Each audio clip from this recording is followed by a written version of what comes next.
doubtless eager to attempt Monfilia's rescue, and with your combined strength you may well succeed. But as I said earlier, I do not wish to show our hand unless absolutely necessary.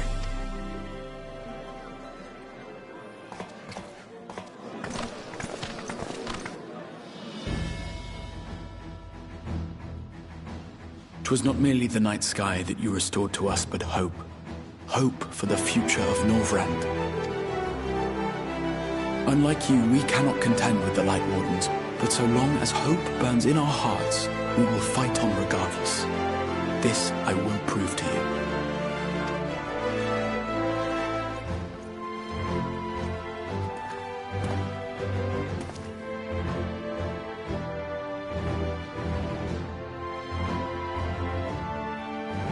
My friends, I thank you for gathering at such short notice. There is something I would ask you all. As many of you are aware, I received an emissary from Yulmore a short while ago in the form of General Ranjit. To my dismay, the General condemned the slaying of the Light Warden, and warned me in no uncertain terms that, should the Crystarium cast its lot with the Warrior of Darkness, there would be war.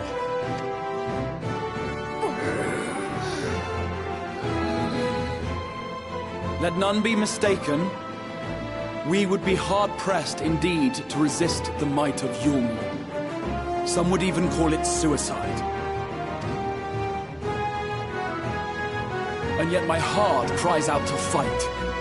Better that than relinquish the hope that swelled in my breast when I beheld the night sky for the first time in 100 years.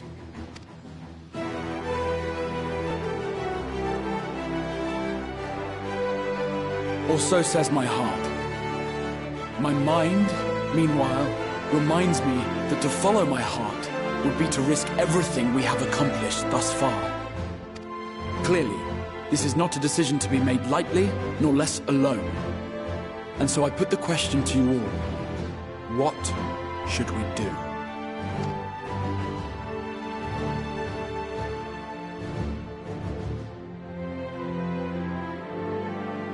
My lord, you already know our minds. It brought tears to our eyes to witness the knight's return. The whole of Norvrand deserves the same, and not just because some children's story tells us so.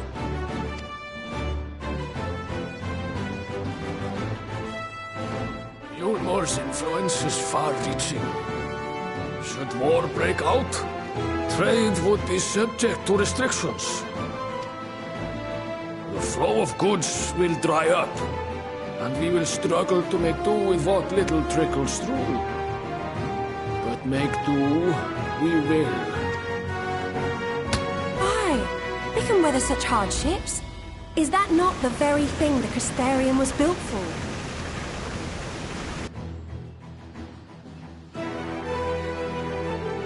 We have always taken pride in our ability to sustain ourselves. Not just to endure, but to thrive. When all falls down around you, rise up. Those were your words. There may come a day when all hope seems lost. But even should the rest of the world give in to despair, we shall not. We shall fight on, that our children and our children's children might know a better tomorrow. Rousing words apart, I never much cared for those Yulmoran bastards anyway. No better than common swindlers, most of them. Wouldn't know a fair deal if it came up and kissed them on the arse. Trust you to spoil the moment.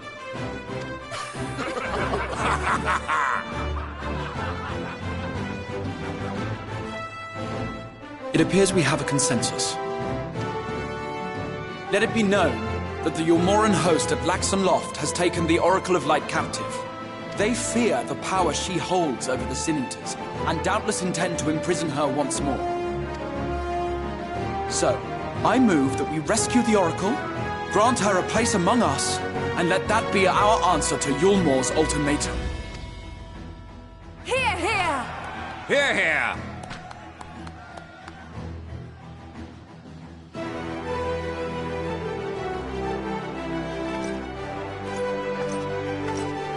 In planning a strategy for the rescue, I open the floor to you all.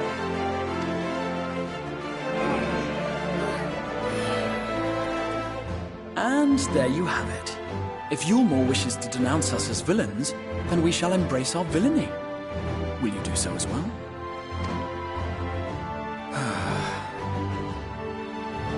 We will not be outdone. Consider us your partners in crime.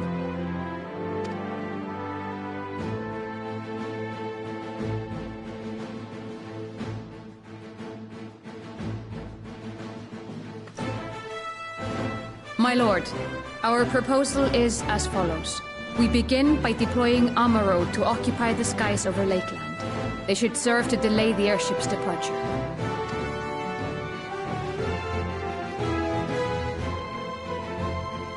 At the same time, we scatter dream powder from the air. Not all will succumb to its effects, but it should thin the enemy's numbers, affording us an opening to swoop in and liberate the Oracle.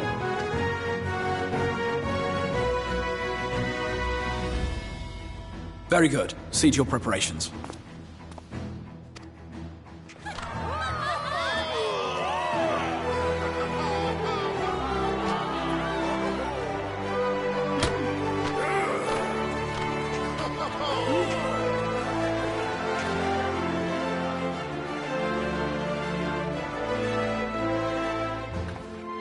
And what exciting crimes would you have us commit? Speaking for my fellow villains, I'd say we're capable of most things, though we draw the line at indolence.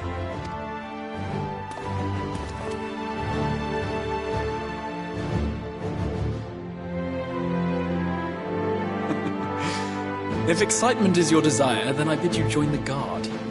Captain Lena will give you your orders.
Keep moving.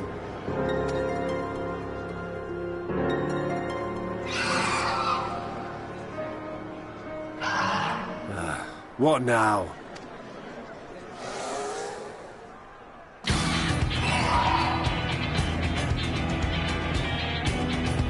The Crystarium at a guess. Desperate fools. It'll take more than a handful of overgrown lizards to ground us.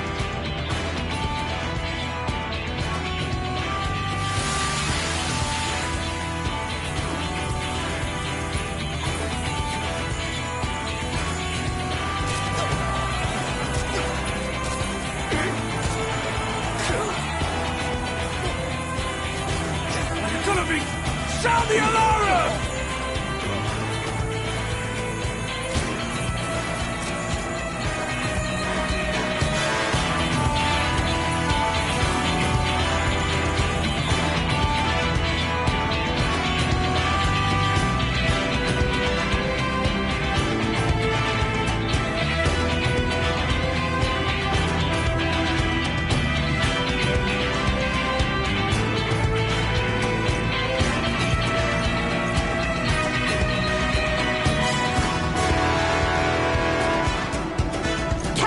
The powder has taken effect.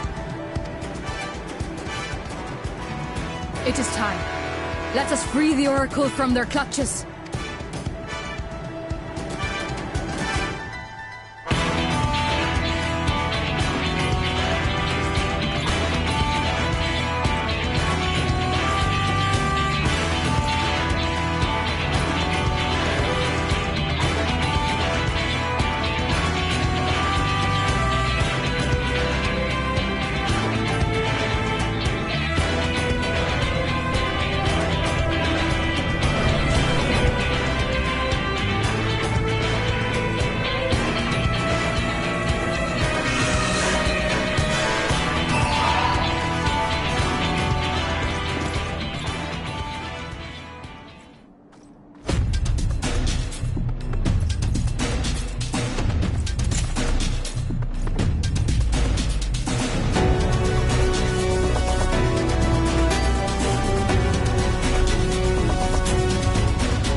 You, boy. You bear a striking resemblance to the artist my master seeks. By all means, keep your counsel. You will all have ample time to confess your crimes back in Yule.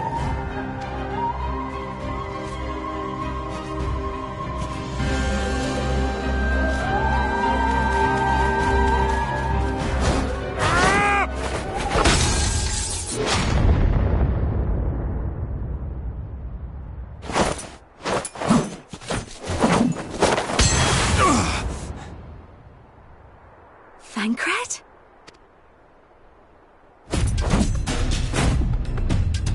So, you are the wretch who stole her from us.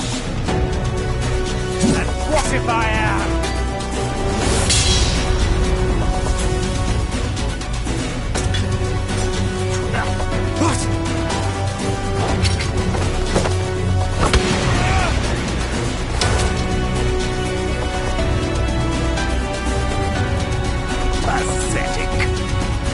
Vermin such as you are not worthy of the Oracle.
I would sooner see it razed than conquered. Suffice it to say, we are ready to receive you. What now, Exarch? Will you face me yourself?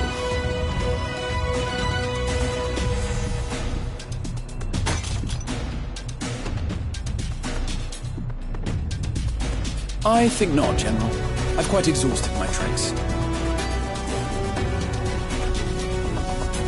If you mean to give chase, I will not stand in your way. But you would do well to tread warily, for your quarry goes to a place where even Yulnor dare not bear its steel. Ilmeg, the fairy kingdom.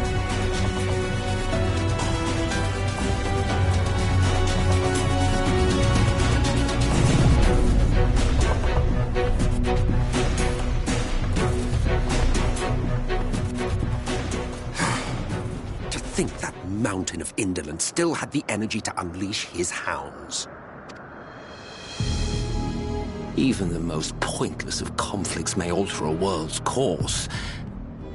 And now the plan has gone awry. But how? How did the so-called Crystal Exarch bring the hero of the Source to the First? As if I didn't have enough on my hands already.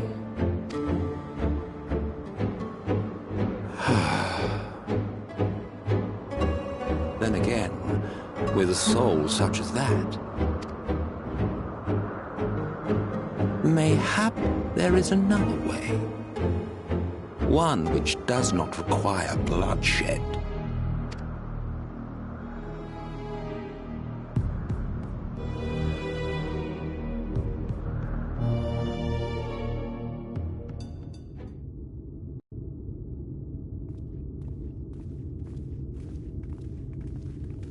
Not so long ago, here in the shadow of the northern ranges, lay the great kingdom of Verbert. A nation with a proud history that the Sin Eaters cut short, just like all the rest. Since that time, these lands have become a haven for Fey folk. Dreamers frolicking amidst the ruins of a forgotten realm.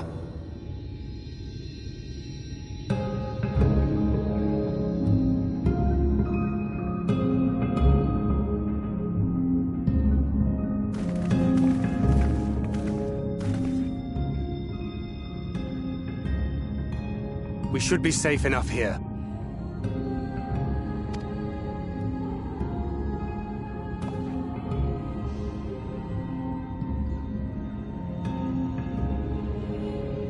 It's good to see you again, my friends.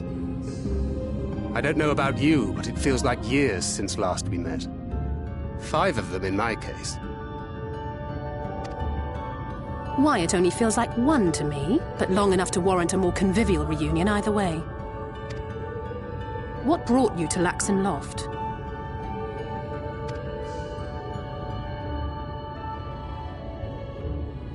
The girl, Minfilia, she and I were traveling together, hunting Sin Eaters. But as we were nearing Lakeland, she abruptly ran off on her own. I found her too late to stop the Ulmorans from taking her prisoner. And as I was considering rescue options, I observed that the Crystarium was on the move. So I consulted the Exarch, who apprised me of the details of the operation and issued me certain instructions. Should the situation take a turn for the worse, I was to see you all safely to Ilmeg. And here we are. Urianger has called this place home for a while now. Yet we have never called upon him, I am ashamed to say. 'Twas only at the Crystarium that we met. Hardly surprising. This is not the sort of place one visits on a whim.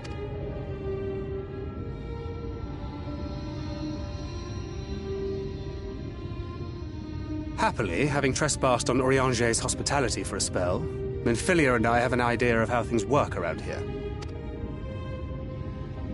Sooner or later, the Ulmorans will come after us. But before they do, the Exarch bids us accomplish 2 things. First, rendezvous with Urianger. And second, eliminate the Light Warden of this land.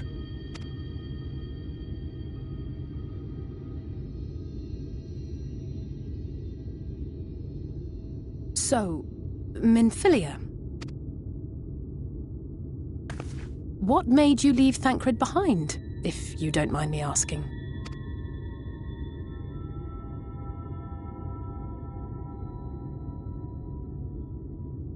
You. The hero from another world. I was asleep when I felt it. A presence. Someone I was meant to meet. They were close and I knew I had to go to them. But with all the commotion in Lakeland, I was afraid that Thancred wouldn't let me. And would I have been wrong? Had I arrived a moment later, you would be back in your cell in Yulmore. And now we have Ranjit snapping at our heels. You really have outdone yourself this time.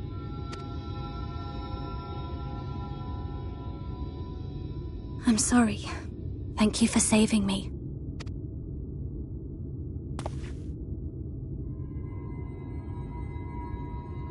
Oh, poor thing being scolded so.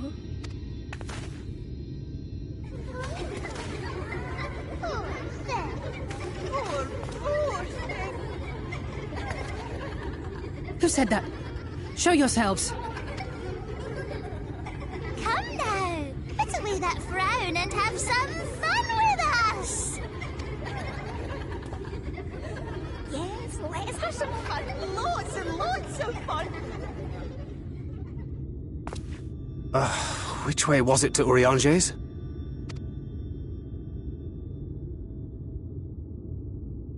We've been there so many times, but I can't. Why can't I remember? Damn it all. We're already caught in their spell.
Farasitha, Krakleath.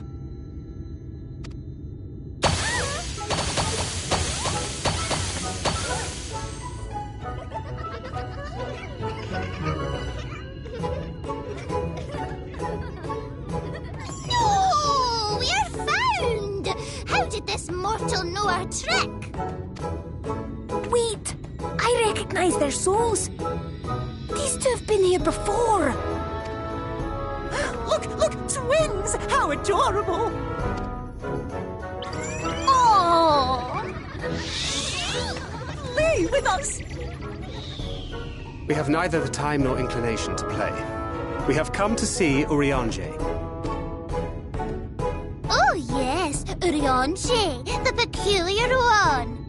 In return for a place in Elmeg, he agreed to a riddle contest with us for 7 days and 7 nights without any sleep.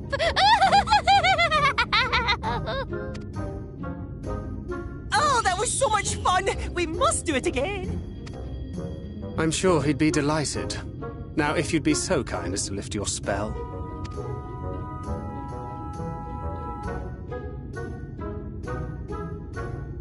Shall we? Should we? Would we? What now? I don't know, but this is their home, so we must indulge them.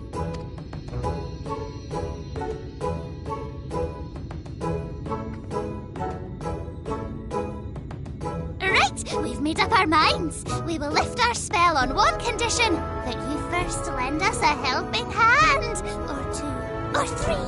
Once you've helped solve all of our troubles, we'll let you see Urianger. Pixie's honor.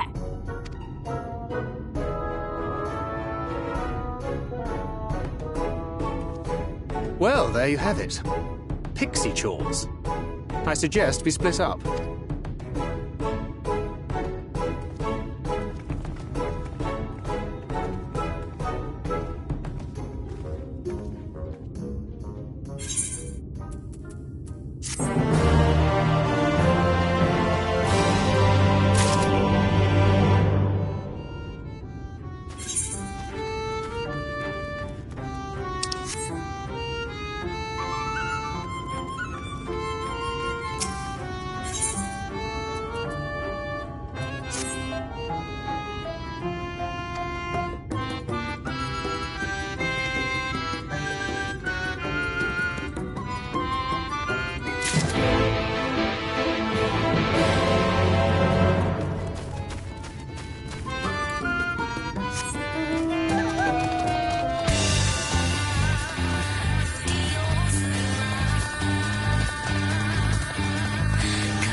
You're late! Late! I've been waiting for you to summon me ever since you came here. Waiting and waiting and waiting. But my sapling didn't so much as utter my name. Such a heartless thing she is. Cold and cruel and heartless!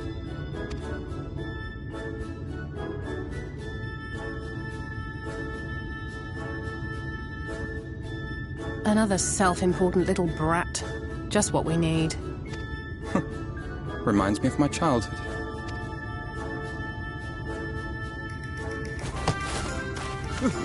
All right, I'm sorry. It was a joke. Honestly, just a joke. But just now you called for me so earnestly, so fervently. I couldn't possibly stay angry at you. Very well. As your lovely branch, I will lend you my strength.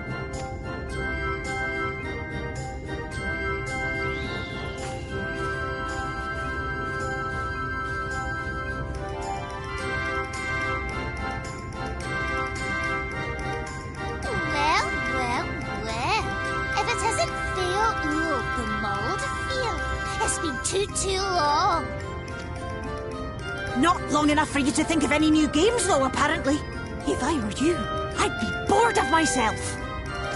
Now let me make something clear. That mortal is mine. No matter what you do, she will never be yours. Never, never, ever!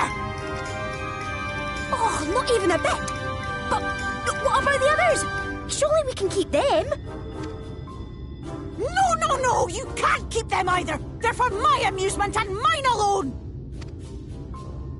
And if you lay so much as a finger on my sapling, I'll scatter the contents of her bag all over your precious village. There'll be cold, hard metal, furry, festering food, stinky, sweaty small clothes, and all manner of other terrible, unmentionable things. How would you like that,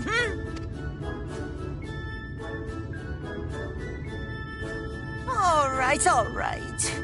But will you not at least let us play with the twins? Just while the others go and see Urianger? Aye, that's all we ask. And we promise we'll play nicely. It seems we won't be joining you. We'll reveal the hidden thing to you at once.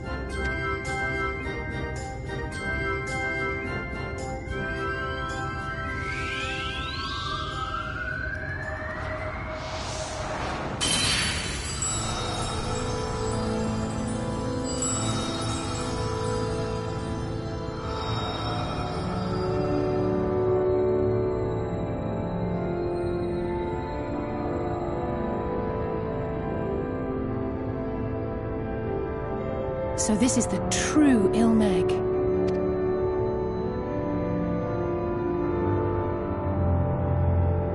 How are you feeling? Better. I think I remember the way now. Apologies for the delay. Shall we go and see Urianger? Your lovely branch is useful, yes? So whenever you're in trouble, you must remember to make use of me!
Urianger, are you in? Unto a world weary of heroes, a hero wends her way. The Exarch did send word that thou wouldst seek me out, but ne'er did I imagine thou wouldst arrive so soon.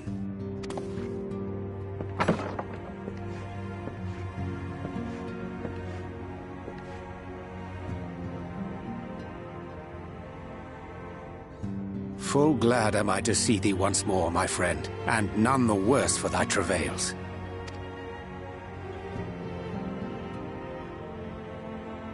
Run along, Minfilia. We'll meet you outside. But... Another one for you to imbue, if you'd be so kind.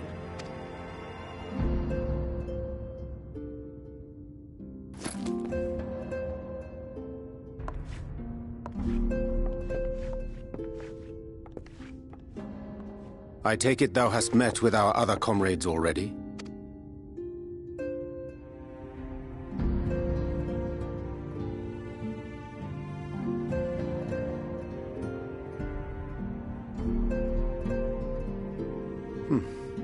That Master Alphino and Mistress Alize now travel in thy company is of great comfort to me.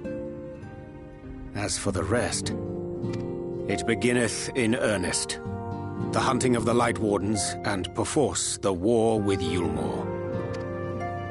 Hark thee then to my words, and through them behold the vision that I did glimpse, that of the 8th Umbral Calamity. As I drifted hither to the first, traversing the boundary twixt reality and potentiality, I did bear witness to events yet to come. There I saw the combined forces of Eorzea and the Far East offering fierce resistance to the legions of Garlemald. So fierce, in fact, that they did begin to push the enemy back. Ilm by painful ilm at first, then Yalm by Yalm, and Malm by Malm in time. Yet the joy they felt was short-lived, for in so doing they did force the Empire's hand. Faced with defeat, the Garleans turned to a weapon most vile: Black Rose. Its potency defied all reckoning. Once released, the gas took on a life of its own, wreaking untold carnage not only in Eorzea, but in the provinces of the Empire besides. From fighters upon the front lines to babes in their beds, none were spared.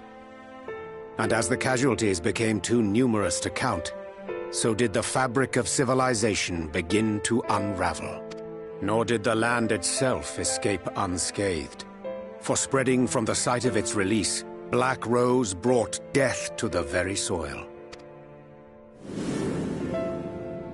To survive amidst the chaos and upheaval, men came to live by the sword, the rule of law giving way, inevitably, to the rule of might. Thus was the spark struck and the fire kindled, and swiftly did it spread as a blaze in a field of straw to engulf every corner of the world. Nations worthy of the name did then cease to exist. And those souls brave and true who might have risen to restore order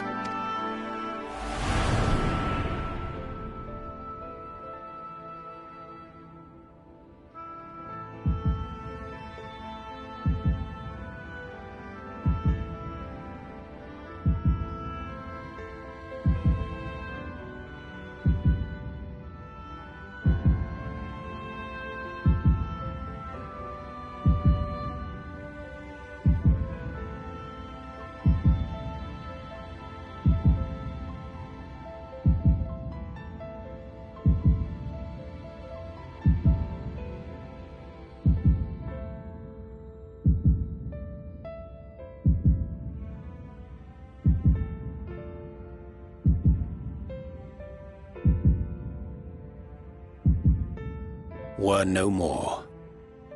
For the weapon spared not one, not even thee.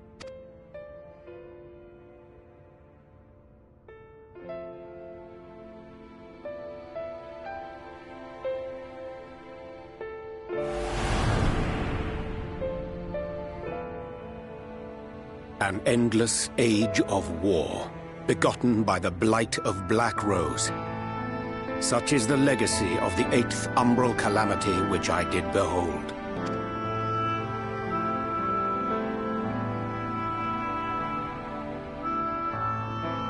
No matter the cost, we must forestall this tragedy.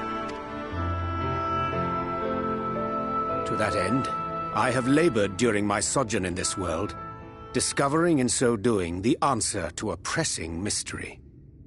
That of Black Rose's inexplicable potency. Come.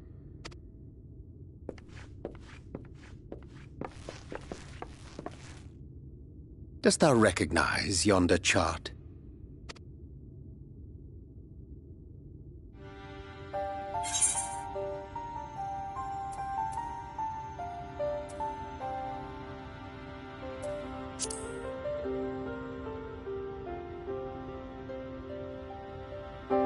Indeed. 'Tis a rendering of the elemental wheel, such as one might find in classrooms across the source. As the chart maketh plain, our world is composed of 6 elements, in addition to which there exist 2 poles in fundamental opposition. Astral, the active; umbral, the passive. As a reflection of the source, the first naturally compriseth the selfsame forces. Yet, curiously, there is a notable divergence in their nomenclature.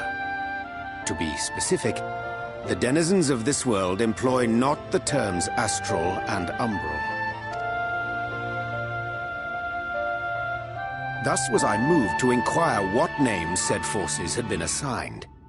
A simple question which yielded a most unexpected answer.